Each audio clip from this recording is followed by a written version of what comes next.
This is the Sony RX10 Mark III, a hybrid 20 megapixel photo and UHD 4K video camera with a built-on 24-600 lens.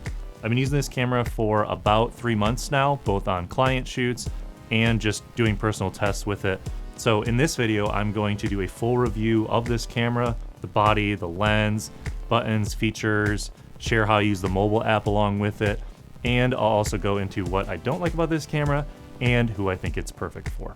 Getting into the video and photo settings, the RX10 has a 20 megapixel 1-inch sensor in it, which is the same as the previous version, the Mark II, and it also still shoots slow motion up to 960 frames per second.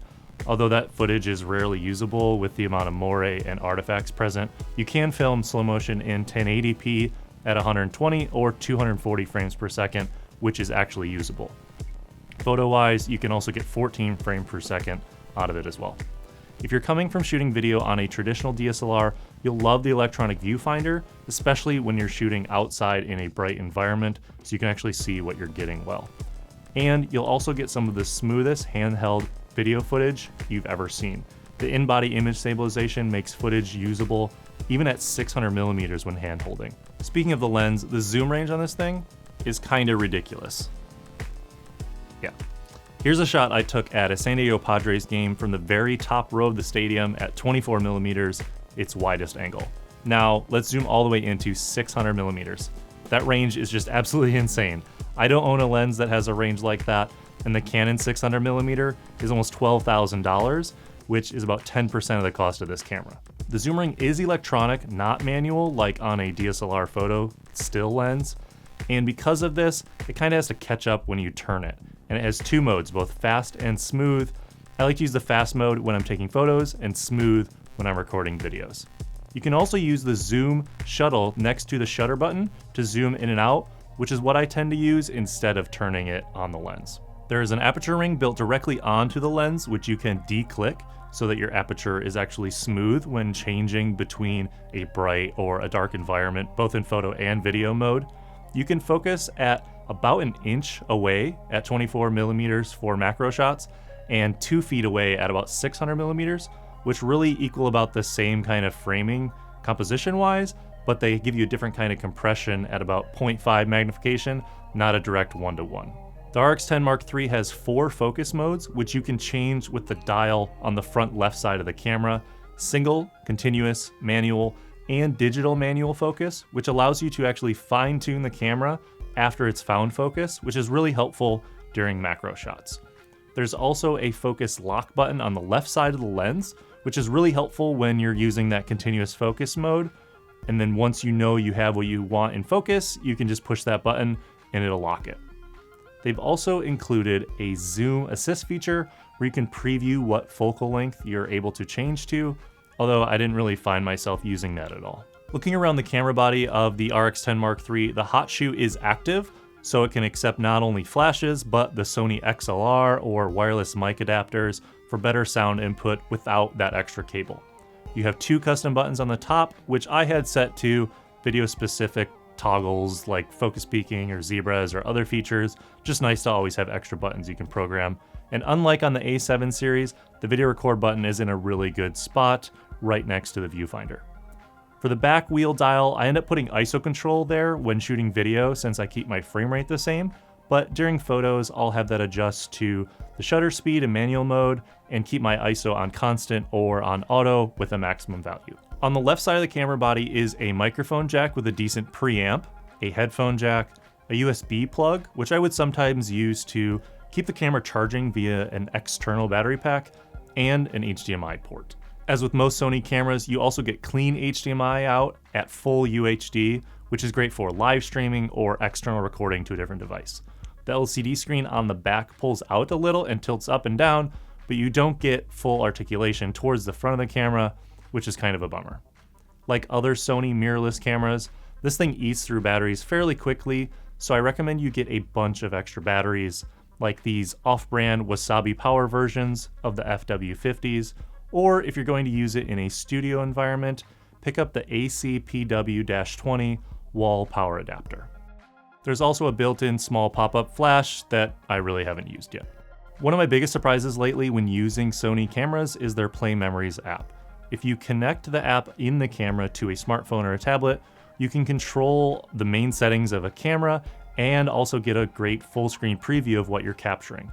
This is helpful when you're filming by yourself or when the camera is out of reach and you want to adjust settings like aperture, shutter speed, ISO, start recording, take a picture, and even zoom in and out. It's really, really helpful, and I've also been using that with clients so they can see what I'm filming.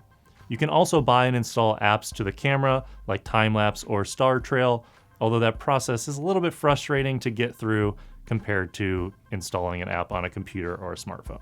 Moving on to cons, the main issue I've had with this camera is the inconsistency in its focusing performance. Sometimes it's extremely fast and snaps right into focus on what I want it to. Other times I'll be zoomed in quite a ways and the camera will just stay out of focus for a long time, multiple seconds, 5, 10 seconds. Also, punching in to check focus doesn't give you a crisp image, it's kind of blurry on the LCD, which makes it hard to get a subject tack sharp manually, or even with focus peaking, which you really need to focus on when you're shooting 4K. I'd love to see that pixel for pixel when you zoom in. Also, I want a touchscreen for focus, like on the Canon 80Ds or the 5D Mark IVs, or at least a joystick to toggle between different points. Sony also chose to remove the 3-stop neutral density filter from the RX10 Mark I and II.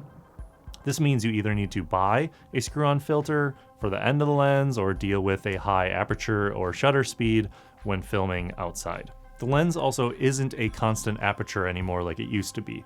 It's a 2.4 at its widest, but that slowly changes to f4 at about 100 millimeters and then stays at that through 600 millimeters. So I found myself sticking to f4 in manual mode while filming, so my exposure didn't adjust mid-zoom. The aperture ring is kind of hard to spin when holding the camera properly too. It's really thin and it's just kind of too close to your fingers that are on the right hand grip. It is nice to have though. So who is the RX10 Mark III perfect for? I think this is the best all-around pro consumer level hybrid camera on the market right now. It's the perfect camera for a parent or someone who's traveling with not needing to bring a bunch of different extra lenses. You get the wide range, or you can zoom in really close, take a lot of stills or video at sporting events. It's just a great all-in-one complete package, and you can quickly share everything you've taken to your phone or to your TV within seconds. I think this is also a great B cam or C cam for someone that films on Sony cameras already, whether those are A7s or up to the FS7 or FS5, since it has S-Log2 and it films in UHD 4K with extra zoom reach all the way to 600 millimeter, that I'm gonna guess you don't have a lens that goes that far.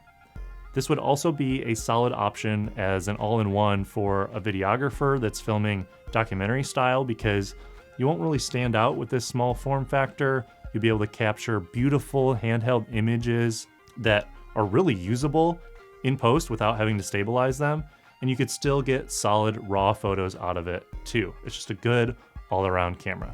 Personally, I've been using it lately on client projects where I need a very detailed overhead camera angle to show calligraphy, and I'll film in 4K so that I can zoom in if need be, and it's up high. I can control it from my phone, get a little preview of what I'm capturing, even zoom in and hit record if I want to.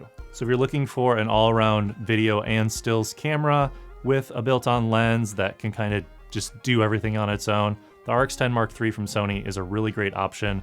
If you're with Canon, check out the XC10 or the new announced XC15 for a comparable camera as well. If you enjoyed this review, please give it a like down below and subscribe to our YouTube channel for more videos like this. I've been Caleb Wojcik of DIY Video Guy, and remember, if you're gonna do it on video.